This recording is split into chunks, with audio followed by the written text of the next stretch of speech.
ያችሁ የክርስቶስ ቤተሰቦች እንደምን ከረማችሁ፣ እንደምን ሰነበታችሁ።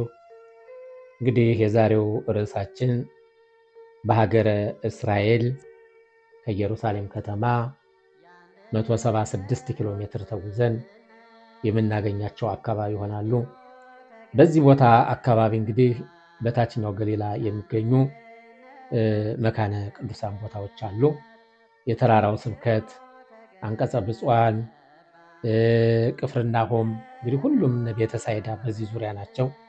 እንግዲህ ቲቤሪያ ወይም ደግሞ ገሊላ እያልን የምንጠራው ራሷን የቻለ ደስ የምትል ውብ የሆነች ከተማ አለች።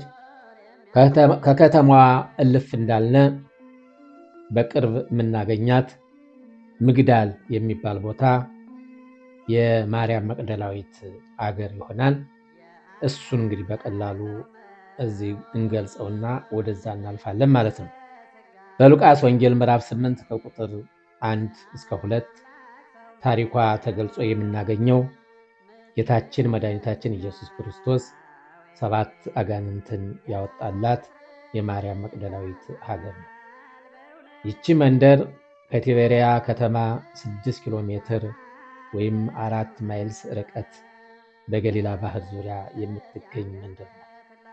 መንደሯ የአሳ ምርት የሚበዛባት እንዲሁም በጨርቃ ጨርቅ ምርት የታወቀች የኢንዱስትሪ ማዕከል ናት ይገመታል። በስፍራው ማርያም መቅደላዊት ስም ቤተ ክርስቲያን ተሰርቶ ይገኛል። እንግዲህ ይቺ ቦታ ጥብርያዶስ ወይም ደግሞ ባህረ ገሊላ ይባላል። እንግዲህ ባህረ ጥብርያዶስ ወይም ባህረ ገሊላ በዕብራይስጥ ደግሞ ቲቤሪያ ይሉታል። ጌታችን ኢየሱስ ክርስቶስ በዚህ ባህር በታንኳ እየተሳፈረ ብዙ ጊዜ ይመላለስበት ነበር። ከዕለት አንድ ቀንም ጌታ ከደቀ መዛሙርቱ ጋር በታንኳ ተሳፍሮ ሲሄድ ማዕበል ተነሳና ደቀ መዛሙርቱ ማዕበሉ እንዳያሰጥማቸው ፈርተው ጌታ ሆይ አድነን ጠፋን እያሉ አስነሱት። እርሱም እናንተ እምነት የጎደላችሁ ስለምን ትፈራላችሁ አላቸው። ከዚህ በኋላ ተነስቶ ነፋሱንና ባህሩን ገሰጸ፣ ታላቅም ጸጥታ ሆነ። ሰዎቹም ነፋስና ባህርስ እንኳ የሚታዘዙለት ይህ እንዴት ያለ ሰው ነው ብለው ተደነቁ። የማቴዎስ ወንጌል ምዕራፍ 8 ከቁጥር 23 እስከ 28 ሃይማኖት መከራ ብትቀበሉ ክብር ይበዛላችኋል እንጂ ምን ትሆናላችሁ? ምንስ ያስፈራችኋል አላቸውና ተነስቶ ማዕበሉንና ነፋሱንም በቃሉ ጸጥ አደረገላቸው። በዚህ በጥብርያዶስ የመጀመሪያዎቹ ሐዋርያት እነ ቅዱስ ጴጥሮስ ወንድሙ እንድርያስ፣ የዘብዴዎስ ልጅ ያዕቆብ ወንድሙ ዮሐንስ ከዚህ ባህር ዓሣ በማስገር ተግባር እያሉ የተመረጡበት ቦታ ነው። በማቴዎስ ወንጌልም እንደተጻፈ ጌታ ኢየሱስ ክርስቶስ ዮሐንስን አልፎ ጣላቸው። ከዚህ ባህር ለመስኖ እርሻ፣ ለአትክልት፣ ለአዝዕርት በአብዛኛው የሚጠቀሙበት ውሃ ከዚህ ባህር እየተቀዳ እየሄደ ነው። ከዚህም በተጨማሪ የሚጠቀሙበት ዓሣ ከዚህ የሚገኝ ዓሣ ጣዕሙ በጣም የተለየ ስለሆነ ሰው ሁሉ እጅግ ይወደዋል።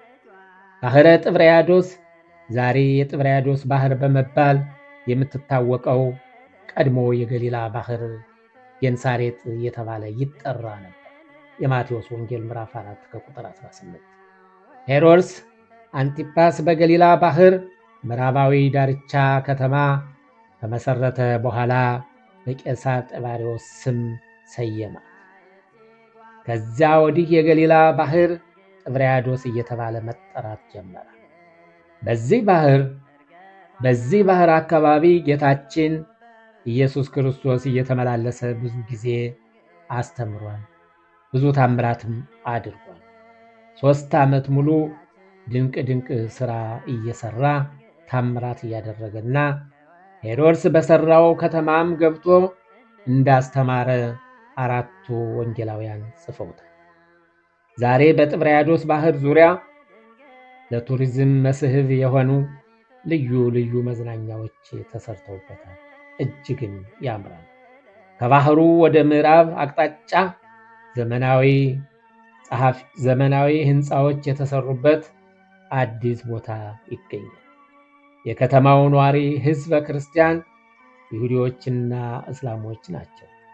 በጥብርያዶስ በጌታ ዘመን ብዙ ታምራት የተሰራባቸው ቦታዎች ለቱሪስት የሚያመች ሁኔታ ተመቻችተው ይጎበኛሉ። ጥብርያዶስ ሲጎበኝ በሁለት አቅጣጫ መዞር ይቻላል። በዮርዳኖስ ሸለቆ መጥቶ ከባህሩ ድንበር ሲደርስ ግራና ቀኝ መንገድ ይገኛል። የቀኙን መንገድ ይዞ በወንጌሉ እንደተጻፈ ጌታ በባህሩ ጋዎች ይሰማሩ ነበርና ወደ አርያዎቹ እንድንገባ ስደደን ብለው ለመኑት። ኢየሱስም ፈቀደላቸው። ርኩሳን መናፍስትም ወጥተው ወደ አራዊቱ ገቡ። አራዊቶቹ አበዱና 2,000 የሚሆን መንጋ አሰልፈው ወደ ባህር ተጣድፈው በባህሩ ሰጠሙ ይላል የማቴዎስ ወንጌል ምዕራፍ 8 ከቁጥር